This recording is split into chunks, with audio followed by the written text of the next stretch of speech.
Hey everyone, it's Ross and I'm coming today to talk about Blowback Dragon.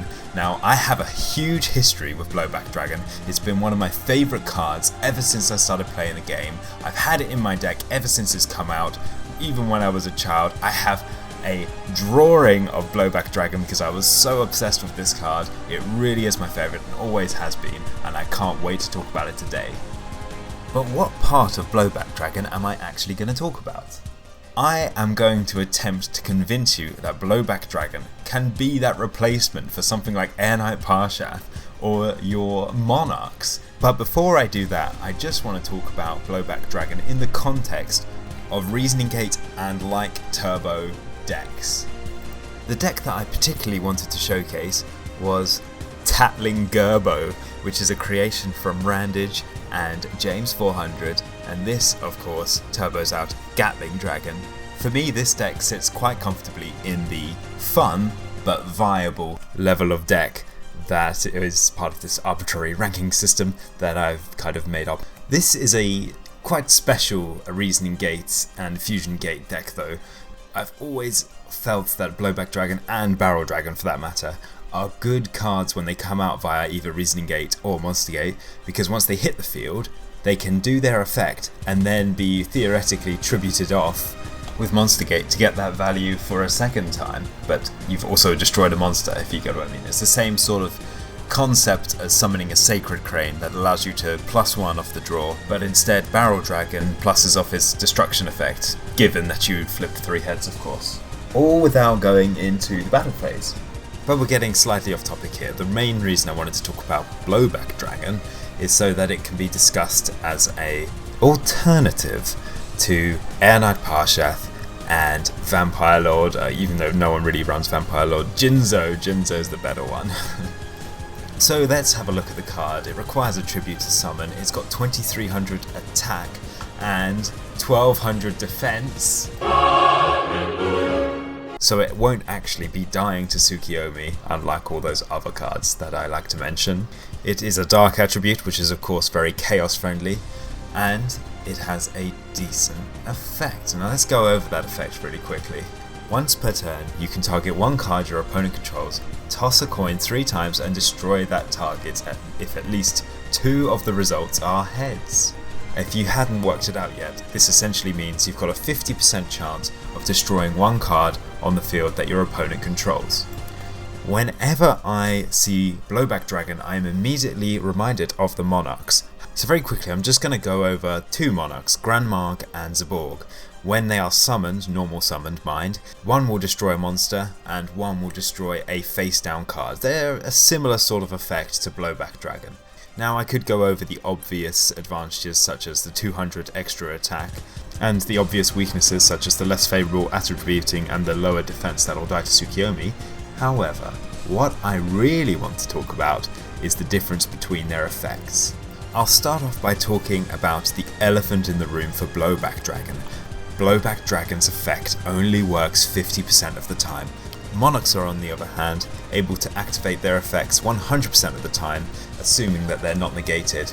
So some of you might be thinking why you would ever run Blowback Dragon over running some Monarchs.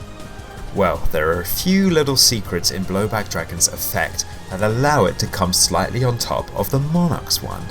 The most obvious one of which is that once per turn effect, meaning that it can be brought back from the graveyard by means of Call of the Haunted, or special summoned by any other means really, and it will still be able to activate its effect. Unlike the Monarchs, when they're special summoned, they are just a 2400 beta. But on top of that, Blowback Dragon almost has some secret effects that aren't immediately obvious on first viewing of the cards, but as I'm about to explain, they are still very effective. Because of the way the card is worded, when you activate Blowback Dragon's effect, your opponent then and there has to decide whether they're going to chain a card to the response of the activation of your effect, without knowing the results of the coin flipping. This means that not only are you having to weigh up the pros and cons of a 50% effect, your opponent is having to do the same when deciding whether to chain their cards or not. To demonstrate this, I have come up with a custom card, and this is Blow Bad Dragon. Now Blow Bad Dragon on the surface looks the same as Blowback Dragon. However, the thing with Blowback Dragon is it will flip tails 100% of the time. So every time it activates its effect, it will always fail, and I'm going to use Blowback Dragon to demonstrate how good its effect is without necessarily getting the preferable result. So here I am in a semi-staged scenario with Jinzo and Tonic, who is the opposing player, to demonstrate how good Blowback Dragon can be. I basically, at this point, we set up the situation as it is now, but I told him, after I summon Blowback Dragon, do the responses that you would do in a regular duel. So let's see what happens. Bear in mind, we are still using Blowback Dragon in this scenario. So I'm going to play Blowback Dragon here, or Blowback Dragon rather, and I target his face down card.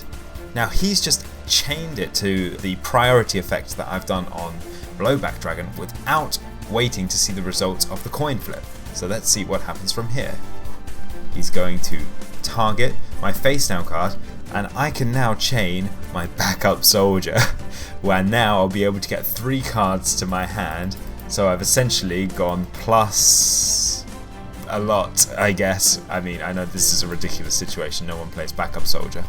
But the point I'm trying to make here is that targeting the Dust Tornado made it so that he had to chain it, because he didn't want to risk the card getting destroyed by the coin flip.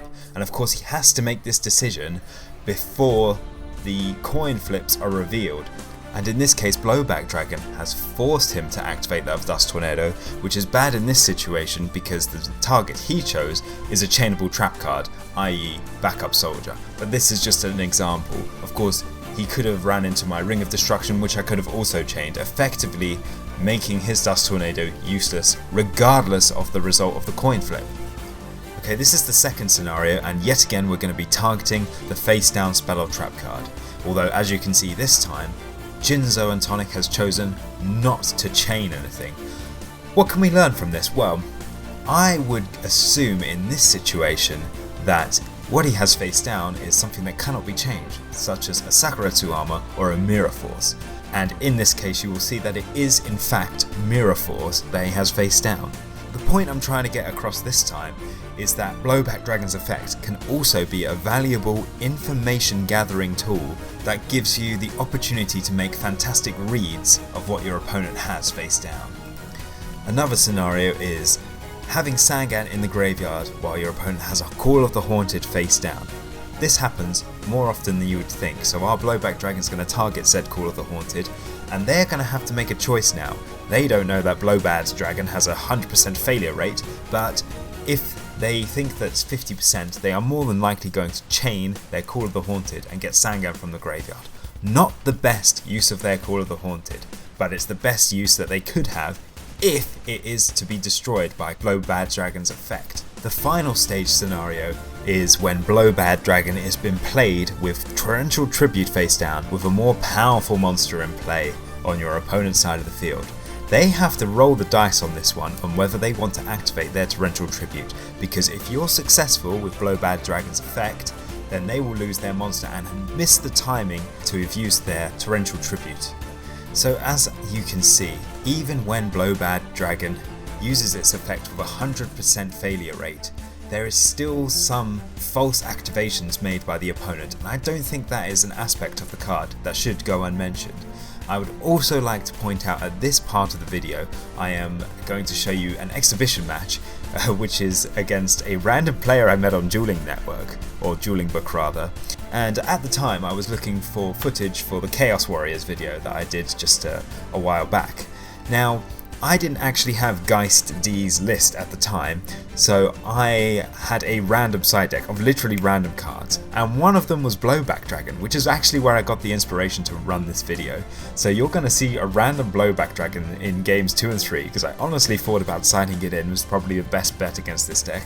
And you'll see that Blowback Dragon, I drew it each game and it worked out for me pretty well. But back onto the actual effect of Blowback Dragon, I'm going to take it one step further. I've only been comparing it in terms of how it stacks up against other monsters, but it has another niche which only Blowback Dragon has by itself, and that is it can activate its effect each turn. Now you might think that Blowback Dragon's just a 50-50, but if you consider the fact that you can keep it alive and keep using that effect again and again, the chances of you not getting a destruction effect off the back of the coin flips is very low.